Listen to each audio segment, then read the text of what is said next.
From last 3 days in Hyderabad and in Telangana, there was a rumor that there will be a scarcity of petrol. అంటే petrol తక్కువగా దొరుకుతుందని చెప్పి ఏ రకంగా petrol బంకులన్నీ కూడా రష్ కిక్కిరిసిపోయి పోలీస్ చేత కంట్రోల్ చేయాల్సి వచ్చింది, అందరం చూసాము. Well, it's all because of everybody knows it. Iran plus Palestine US war గురించి అందరికీ తెలిసిందే. So there will be a energy crisis అని మాత్రం అంటున్నారు. సో ఇంటర్నేషనల్ ఎనర్జీ ఏజెన్సీ అంతర్జాతీయ ఎనర్జీ ఏజెన్సీ కొన్ని గైడ్ లైన్లను మాత్రం ఇచ్చింది.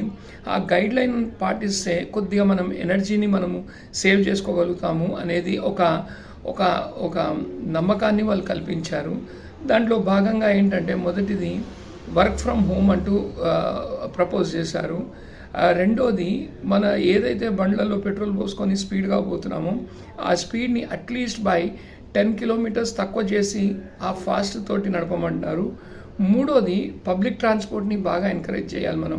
ఇప్పుడు కూడా మనం పబ్లిక్ ట్రాన్స్పోర్ట్ని ఎంకరేజ్ చేయకుండా నా సొంత వెహికల్లోనే పోతాను అంటే ఎనర్జీ క్రైసిస్ ఎక్కువగా ఉంటుంది, మనకు ఫ్యూచర్లో it will be problem. So అందుకని ఏమంటున్నారు, పబ్లిక్ ట్రాన్స్పోర్ట్ సిస్టాన్ని ఎంకరేజ్ చేయండి అంటున్నారు. Instead of going individually, car pooling లేదా కార్ షేరింగ్ అనేది కూడా చేస్తే you can able to save the energy. ఇది కాకుండా కొన్ని దేశాల్లో కొన్ని రెస్ట్రిక్షన్స్ పెట్టారు. అదేంటంటే వీక్లో ఒక 4 days మాత్రమే జాబ్కి ఆఫీస్లోకి రావడము.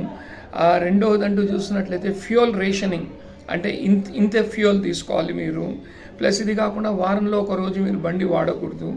ఇవన్నీ కూడా సూచనలు, ఇవన్నీ కూడా కన్స్ట్రక్టివ్ సజెషన్స్ మనకి ఇచ్చారు. ఈ కన్స్ట్రక్టివ్ సజెషన్స్ని మనం ఖచ్చితంగా పాటించినట్లయితే it is not because of the war, but because ఫ్యూచర్లో ఎనర్జీ క్రైసిస్ వస్తుంది ఎట్లయినా. దానికి మనము ఇప్పటి నుంచి కొద్దిగా అలవాటు పడ్డాము అంటే ఈ యొక్క గైడ్ లైన్స్కి ఎనర్జీని సేవ్ చేసినట్లు ఉంటుంది. Plus we can live our life very happily. Hope everyone follows the guidelines of International Energy Agencies is concerned.